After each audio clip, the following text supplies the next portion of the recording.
Hey guys, Dante here, and I just want to do a little video as I work on this project. Now, a little while back, I made this figurine, right? Now this figurine is composed of like 4 different figurines. Talking about a really cheap knockoff wrestling figurine for the arms and the legs. The entire middle torso was part of a knockoff Power Ranger toy in which you would squeeze a trigger in the back and the head would spin. The toy was actually smaller. I had a smaller torso, so I had to increase the size of the torso to match the rest of the body.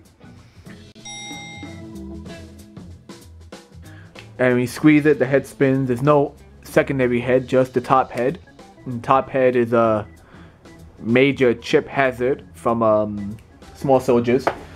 And I made it into a wrestling figurine. I added pieces so he has big shoulder pads but still has a nice range of movement. Essentially, I'm making this into a transforming toy. He's gonna become a monster, kind of in the vein of the original Ghostbuster transforming toys, where they have like a person whose stomach would open, there's like a giant mouth on the inside, whatever. So I'm gonna work in the head later. I took apart the head. And I took apart the main gimmick. The main gimmick is that he's going to be carrying a duffel bag. And the original duffel bag was made of other spare parts from other toys. And it was just too big and too clunky. But essentially, the duffel bag will open up, partly wrapping around his arm. And it will basically turn into this kind of Cthulhu-esque monster. The idea is that the bag is actually a parasite shapeshifter. I'm going to be making a number of toys like this in the future if I can get the parts for them.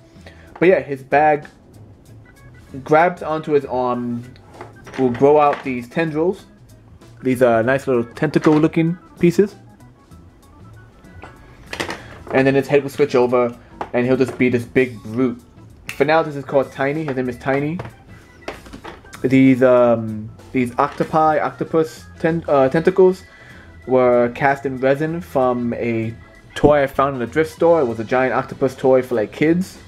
And I cast tendrils and I decided I'm going to start using some Lego pieces, especially these nice little ratchet pieces. Once again, pieces found in a thrift store. Hear that ratchet? Yeah.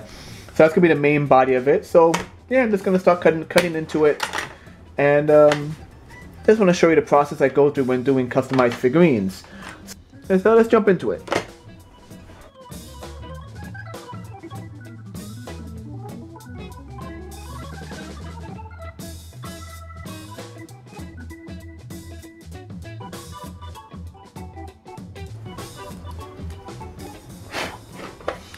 So essentially, here is the base of my duffel bag. The actual bottom of it, and I'm attaching these pieces, which I believe were like part of a spaceship playset of some type. Since duffel bags are flat in the bottom and have a rounded top, this kind of fits perfectly with the shape. I'm cutting a piece here and here off, and this is going to sit right inside there. This piece is on a ratchet, so the black plug, if you would, is going to fit in here. I'm going to drill a hole straight through. That goes in there. The yellow piece sticks out right there. And the yellow piece will be where his fist will hold on to. This will allow him to ratchet back.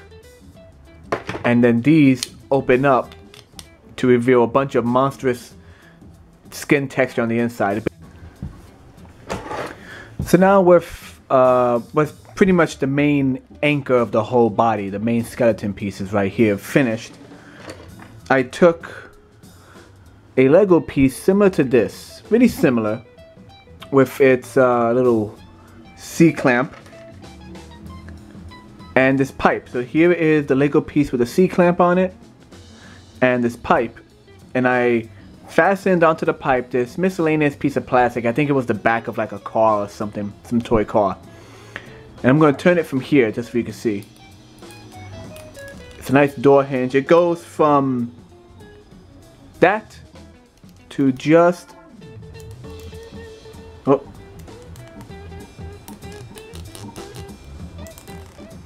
there you go, to just about 180. So we attach it to the front, and that is the front of our duffel bag. Once again, all of this is going to be filled out with other details. And the tendrils will sit inside the shell, glued right to this. I'm going to do that right now. And this simply comes out, allowing our tendrils to flail forward. I could cut away more of the plastic so it goes completely 180, but I'm afraid it might reduce the integrity of the joint. So me glue these on, and that will cover the main mechanism for the Cthulhian horror. Yeah. Here's our piece right here, right? So the sides will open up.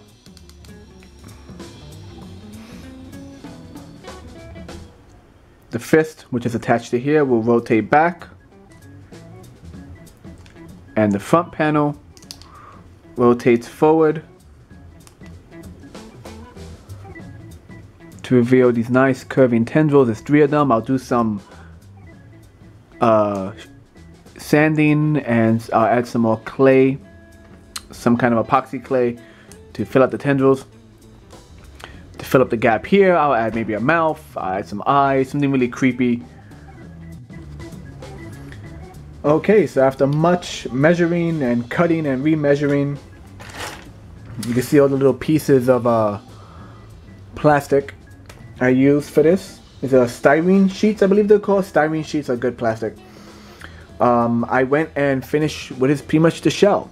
Now this entire shell will be covered in a thin layer of epoxy clay, really thin. I don't want to weigh it down, to fill in all the gaps, all the little holes, like this big gap right here, and basically give it its texture.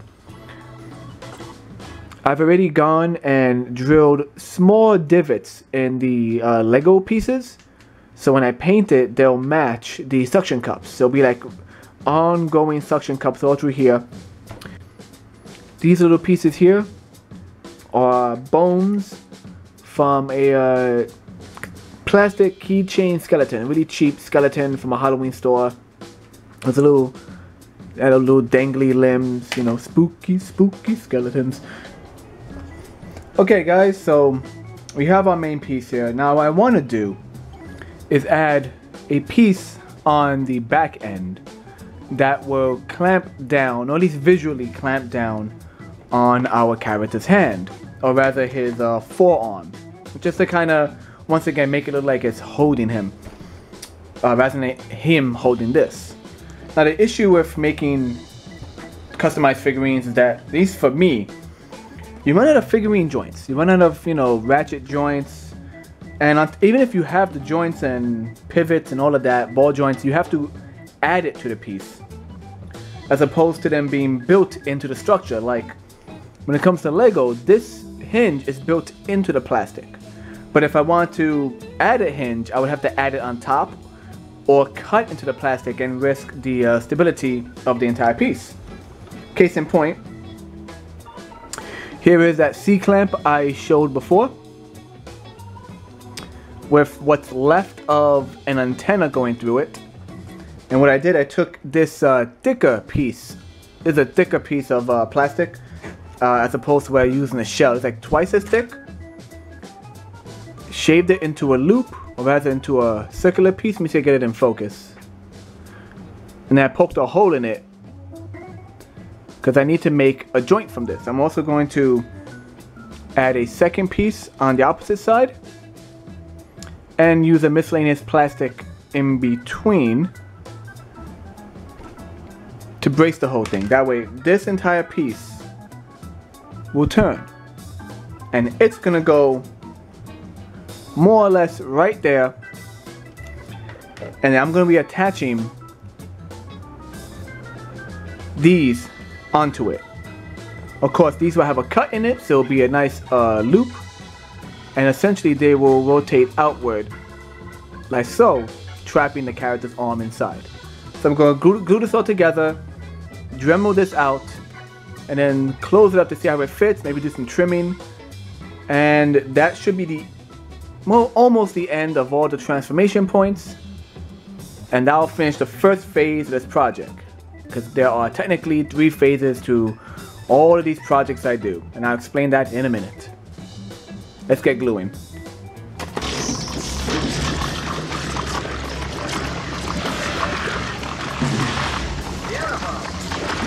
Right now, moving on to what is the second phase of all my projects. So the first phase is doing the mechanics, which you've already seen. Usually at that point, I then take a break because my mind is so overpowered and, you know, low on battery itself from figuring out how the mechanics work. So I take a break usually, and then I go back to the second phase, which is all the cleanup. This is the tedious stuff. Picking away your glue gun strands, filing down pieces, and in this case, sculpting over your figurine. So I am using Smooth On. Of course, Smooth On Freeform, and make sure you can get that in the shot. Whoop. Smooth On Freeform Sculpt. There's Freeform Sculpt and there's Freeform Foam. The sculpt hardens harder, the foam is just a foam. It's the same idea. There's an epoxy clay. I've taken half and half of the clay, which is gray, beige. I'm doing small sections. So you mix these together, you sculpt them, they harden. Simple as that. But for now, I'm just doing some loose shapes. These to bulk out these hoops. These shapes are going to be bone-like. To have lots of striations in it, lots of indents.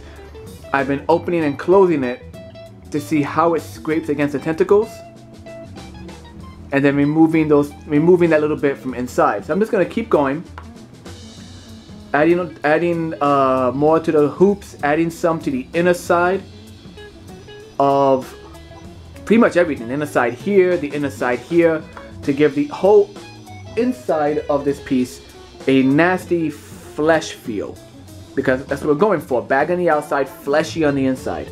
So I'm just going to keep going, and after this, the final step is then painting the entire thing. So it's the mechanics, the cleanup, and then the painting. The 3 steps that you have to go through. But like I said, the cleanup and little details like this, the trimming, the shaving, for me is the most tedious. Let's keep going. I've gone and sculpted the entire inside of this creature. So you have the bony loops in the back, you have some teeth-like protrusions coming off the sides.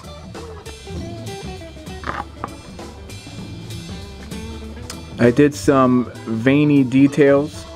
I don't know how well this all shows. Oh, there's a good spot. Right about there. These little piping you see right here, so some vein details. I sculpted some extra suction cups in the front, so they'll be matching the divots I did earlier in the Lego pieces. Pretty much the entire inner side of this is covered just to give the plastic, which is very thin, a bit more structure. Here's a cute picture of a cat. Let's move on to the head. I've become bitter, and let's face it, crazy over the years. So I've cut from the plastic these curving pieces, and I sanded them down so they literally slide just, get this in focus, there we go, just into the skull. Oh, sorry, his skull slides back, this skull slides perfectly into the chest. So what I plan to do, rather than just re-sculpt another small head similar to this, which is horribly out of focus, there we go. Rather than re-sculpt that, I've taken a small piece of plastic, sculpted what is going to be a beak on it essentially, and I'm going to round out the back of this and stick it inside and put a pin straight through it. So I have an opening and closing mouth. This goes back to what I said earlier about making hinges attached to the piece. In this case, the piece is going to be the hinge. I'm just going to put a thin needle-like wire inside and build up this piece of plastic to just make it a friction joint to make it go up and down. It'll be a tight fit, but it should work. So I'll start cutting that up and we'll move on from there.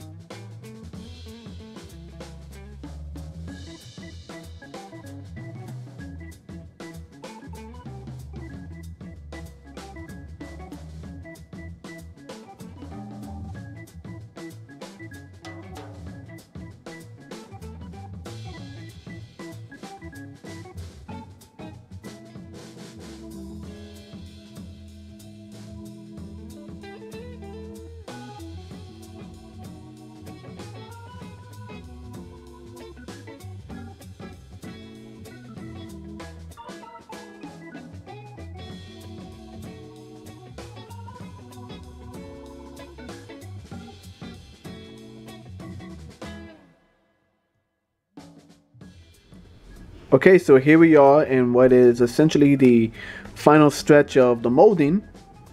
I've sculpted all around the duffel bag. Obviously there's still some openings here and there, but aesthetically I think it still works, especially when I paint it. If I was to fill this in completely, it would hamper the transformation. But yeah, we're in the final stretch and his arm falls off.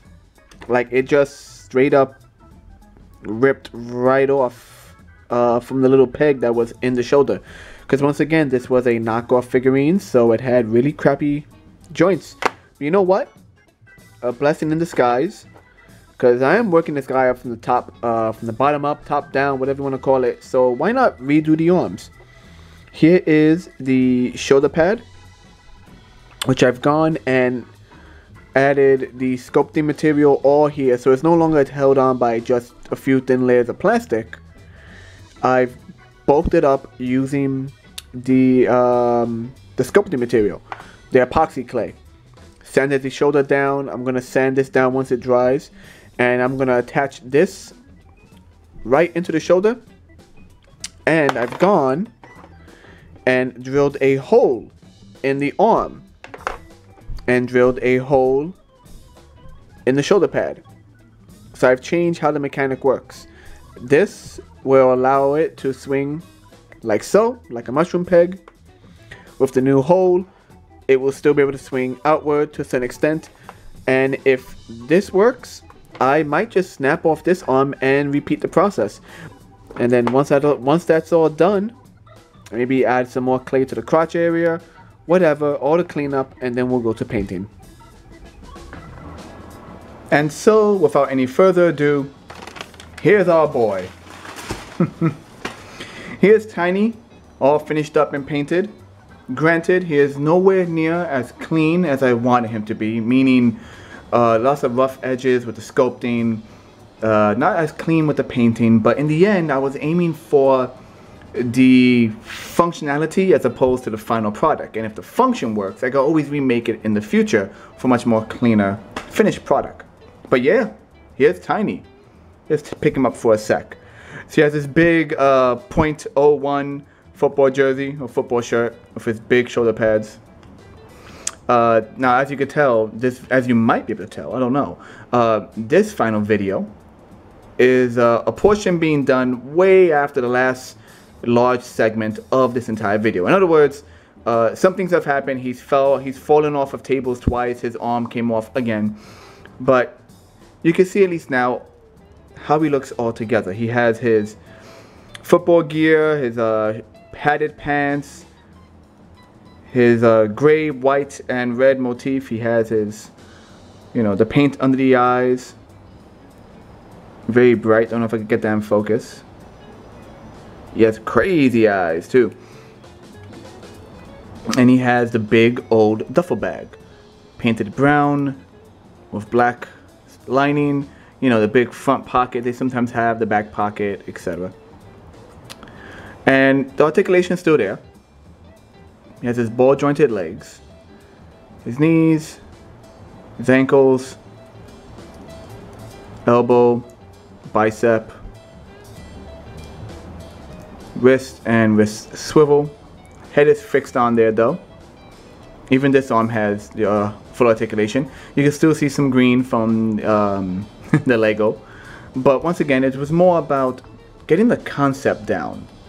And with that said, let's transform him. Let's check out the concept.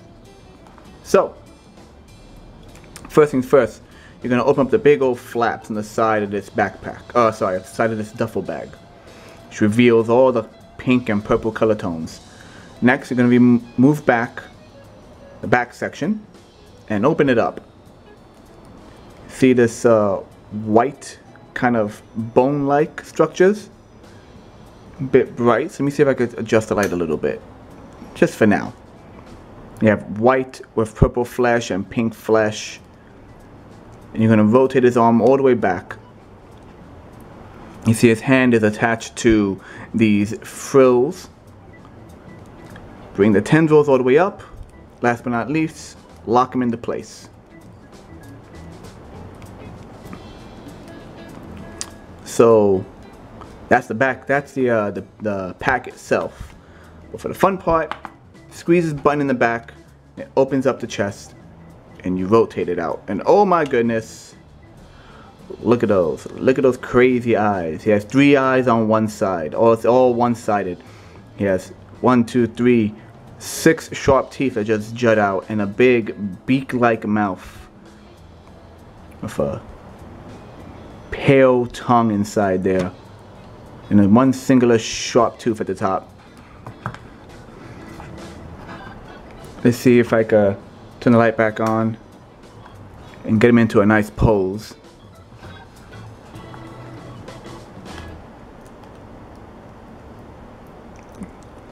There he is.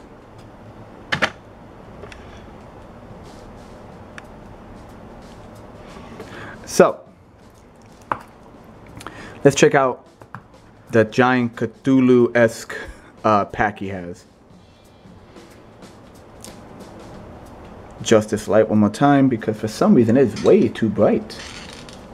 There we go. Let's turn it off altogether. There we go, guys. Much better. So you have all these suction cups with pink innards, pale on the underside. The suction cups continue. As I pointed out in the video, I also drilled small holes in all the Lego pieces. So it's all just reaching out for you. 1, 2, 3 tendrils, suction cups all down its back. It has these 3 wiggly antennae on top that his arm is pretty much welded onto. He has the bone-like structures wrapped around his forearm, and then you have these big fins, almost like a manta ray or a stingray.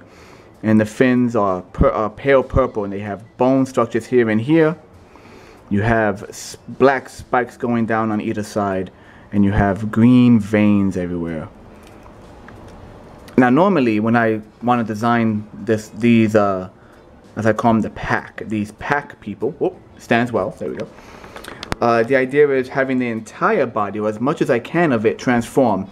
But with Tiny's case, I figured it would be really interesting if the parasite itself was so weak that it latches onto this giant muscular man, but it can't really change him much. So rather than change the victim's entire form, the parasite just kind of grows out the guy's arm. In fact, here's a picture of the parasite after the toy was finished. So once the toy was finished, I tweaked the design, and here's a picture of what it looks like. So this is more of what it looks like if it was, I guess, animated. Really creepy looking, really odd looking. And that's kind of what it looks like to begin with. So when it grows from the victim, it just keeps its shape. Tiny is not the strongest. Tiny is just this. He is the parasite, not so much the entire guy. Oh, and also, here's a shot of the head. And here's the drawing rendition after the fact. I rather like this drawing rendition. I think it looks pretty damn cool in my opinion. So anyway, that's Tiny. And as I said, not my cleanest work, but I am still very happy with it, with the overall transformation. Even though he's fallen off the tables more time than my pet cat, causing him to once again damage his arm, I might go back and redo this entire character at a later date. But as for now, I have several other pack characters to work on. So if you want to see drawings of future concepts of the pack, check out my DeviantArt page. That's the Burgos Art on DeviantArt, or even my Instagram of the same name, the Burgos Art, and you'll see some ink drawings and concepts for future monster men, women, and animals. But anyway, guys, once again, I am Dante. Like, favorite, share, subscribe, and all that good stuff. And I'll see you in the future. Later, guys.